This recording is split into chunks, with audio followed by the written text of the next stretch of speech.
Warsaw, 1795. The air was heavy with a suffocating stillness, the deathly hush of a world left stagnant in the wake of a storm. Inside the magnificent yet terrifyingly cavernous royal castle, a single long table draped in snow-white linen stood as a monument to isolation. Stanislav August sat alone before his silver service, while outside, the once mighty Polish kingdom was being systematically erased, partitioned like a confection by three rapacious neighbors.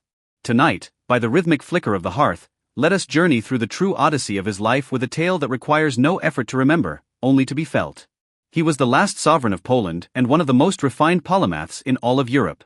History often mocks his perceived frailty before brute force and scorns his tangled liaison with Catherine the Great. Yet few have ever peered beneath the exquisite velvet to see the ruin within his heart, a landscape tormented by duty and the agonizing weight of powerlessness. This is a chronicle of elegance defying barbarism, of ideals shattered against reality, and of a man guarding his dignity within the gilded cage of an era. The trajectory of Stanislav August's fate was irrevocably struck on a winter night in St. Petersburg. He was then young, handsome, and possessed of a quintessential Warsaw poise laced with Gallic grace.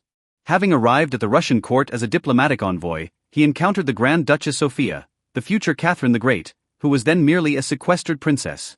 In the moon-drenched gardens of the Winter Palace, they exchanged a litany of whispers concerning literature, art, and the intoxicating nature of power. The young Polish nobleman mistook this for a mere romantic tryst, never dreaming that these silken threads of affection would one day become the garrote that strangled his motherland. When Catherine seized the throne with an iron fist, she required a compliant neighbor to sentry Russia's western portals. Thus, under the escort of Russian bayonets, Stanislav was thrust beneath the precarious weight of the Polish crown. On his coronation day, though the Warsaw sun shone brilliantly, he could feel that every step across the marble floors echoed with the leaden chill of the Northern Empire. He harbored a profound love for Poland, yearning to mold it into an enlightened sanctuary akin to England or France, yet the very pillars of his throne were gripped firmly in the hands of his former lover.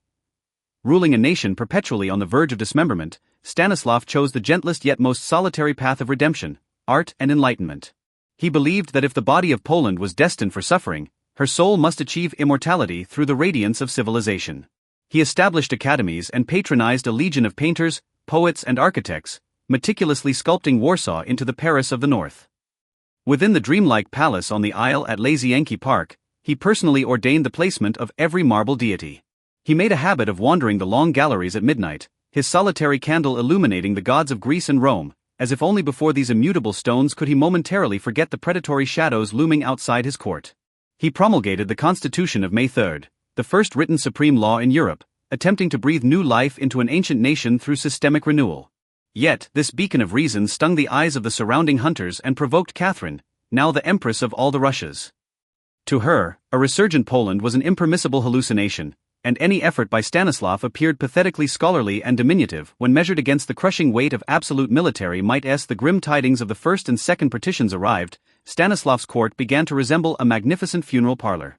He was coerced into signing treaties of secession, each stroke of his pen felt like a surgical excision of his own flesh. Former admirers transformed into virulent detractors. The populace branded him a Russian lackey, while Russia viewed him as a treacherous pawn. The nadir of this cruelty arrived with his final gathering, the last of his famous Thursday dinners. The scholars who once debated Rousseau and Voltaire with him now sat in hollow silence, the only sound the delicate clink of crystal and the distant thunder of cannon fire. He maintained an impeccable decorum, personally pouring wine for his guests and discussing the interplay of light in Raphael's canvases, as if aesthetic beauty could somehow stave off the collapse of reality. This morbid elegance was, in truth, a sovereign's final stand for the independence of his soul after the loss of his soil. As the dinner concluded, he watched the departing silhouettes and realized this was not merely the end of a banquet, but a dirge for over 2 centuries of Polish sovereignty. That night, he stood for a long time by the lake in Lazienki Park, watching the moon shatter upon the dark water, feeling the glacial chill of a man utterly forsaken by his ERIN 1795. Stanislav August formally abdicated and was escorted back to St. Petersburg to begin the final movement of his life, the years of house arrest. It was a bitter irony that his jailer was none other than his former lover and ultimate conqueror, Catherine. Though permitted to keep a private collection and a few attendants, he knew well that every ornate corner of the marble palace concealed a spying eye.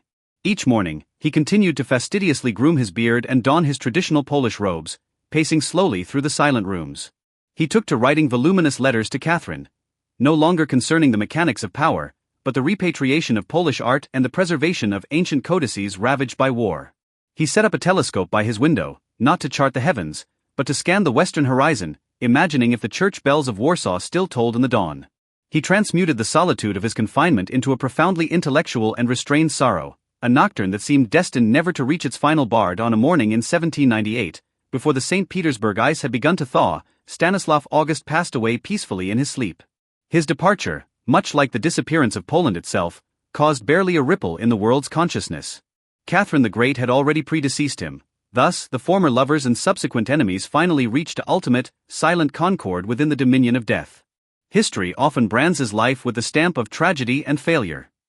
Yet the cultural embers he spent a lifetime gathering and guarding became the impenetrable armor of the Polish spirit during the 123 years of its erasure from the map.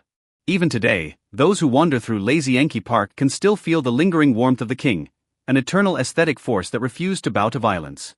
He lost the soil, but through art, he ensured that the word Poland would forever maintain an exquisite and noble resonance within the lexicon of world civilization. The saga of Stanislav August Poniatowski thus concludes beneath the frigid headstones of St. Petersburg. He was never a master of absolute power, he was merely a mortal desperately sheltering the flickering lamp of civilization where the darkness converged. He teaches us that even in a losing game, the preservation of elegance and kindness is in itself a supreme victory. Just as he did during those nights of lost liberty, keeping vigil over a dying candle, tracing the outlines of a future upon the ruins of his homeland with the tip of his pen. Perhaps you, too, are currently navigating the crushing weight of irresistible pressure or the hollow ache of solitude. But pray, believe that within every life exists a utopia that cannot be dismantled.